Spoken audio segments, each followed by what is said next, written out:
ಜನರೇಷನ್ನಲ್ಲಿ artificial intelligence ತಂತ್ರಜ್ಞಾನದೇ ಜಮಾನ. ಇವತ್ತು ಬಹುತೇಕ ಕೆಲಸಗಳನ್ನು ಎಐ ಮಾಡುತ್ತೆ. ಇನ್ನು ಇದೀಗ ಸಿನಿಮಾ ರಂಗಕ್ಕೂ ಕೂಡ ಕೃತಕ ಬುದ್ಧಿಮತ್ತೆ ಕಾಲಿಟ್ಟಿದೆ. ಸಂಪೂರ್ಣವಾಗಿ ಎಐ ಮೂಲಕವೇ ಒಂದು ಸಿನಿಮಾವನ್ನ ಯಾರಾದರೂ ಮಾಡಬಹುದಾ ಅನ್ನುವಂತಹ ಪ್ರಶ್ನೆಗೆ ಈಗ ಸ್ಯಾಂಡಲ್ವುಡ್ ಉತ್ತರವನ್ನ ನೀಡಿದೆ. ಹೌದು, ಸಂಪೂರ್ಣವಾಗಿ ಕೃತಕ ಬುದ್ಧಿಮತ್ತೆಯನ್ನ ಬಳಸಿಕೊಂಡು ಸಿನಿಮಾವೊಂದನ್ನ ಕನ್ನಡದಲ್ಲಿ ತಯಾರು ಮಾಡಲಾಗಿದೆ. ಕನ್ನಡ ಚಿತ್ರರಂಗವು ಕೃತಕ ಬುದ್ಧಿಮತ್ತೆಯ ಬಳಕೆಯಲ್ಲಿ ಹೊಸ ಮೈಲುಗಲ್ಲನ್ನು ಸ್ಥಾಪಿಸಿದೆ. ಹಾಡುಗಳು, ಸಂಭಾಷಣೆ, ಸಿನಿಮಾಟೋಗ್ರಫಿ ಸೇರಿದಂತೆ ಎಲ್ಲವನ್ನು ಕೂಡ ಎಐನಿಂದ ಮಾಡಲಾಗಿದ್ದು, ಈ ಚಿತ್ರವು ಜಾಗತಿಕ ಮಟ್ಟದಲ್ಲಿ ಸ್ಯಾಂಡಲ್ವುಡ್ನ ಹೆಮ್ಮೆಯನ್ನ ಹೆಚ್ಚಿಸಿದೆ.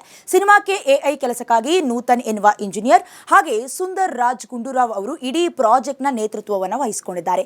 ಲವ್ ಯು ಸಿನಿಮಾದ ನಿರ್ದೇಶಕ ನರಸಿಂಹ ಮೂರ್ತಿಯವರ ಈ ಸಿನಿಮಾದಲ್ಲಿ ಬರೋಬ್ಬರಿ 12 ಹಾಡುಗಳಿದ್ದು 95 ನಿಮಿಷಗಳ ಅವಧಿಯನ್ನ ಹೊಂದಿದೆ.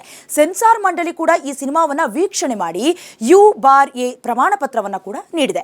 ನೇರವಾಗಿ ಥಿಯೇಟರ್ನಲ್ಲೇ ಸಿನಿಮಾವನ್ನ ರಿಲೀಸ್ ಮಾಡಬೇಕು ಅನ್ನೋದು ಚಿತ್ರತಂಡದ ಯೋಜನೆಯಾಗಿತ್ತು. ಇದಕ್ಕಾಗಿ ಪ್ರಯತ್ನಗಳು ಕೂಡ ನಡೀತಾ ಇದೆ. ಮೇ ಅಥವಾ ಜೂನ್ ವೇಳೆಗೆ ತೆರೆಗೆ ತರುವ ಯೋಜನೆಯನ್ನ ಕೂಡ ಚಿತ್ರತಂಡ ಹಾಕೊಂಡಿದ್ದು, ಈ ಸಿನಿಮಾ ಆವಿಷ್ಕಾರದ ಬಗ್ಗೆ ನಿಮ್ಗೇನ್ ಅನ್ಸುತ್ತೆ ಕಾಮೆಂಟ್ ಮಾಡಿ.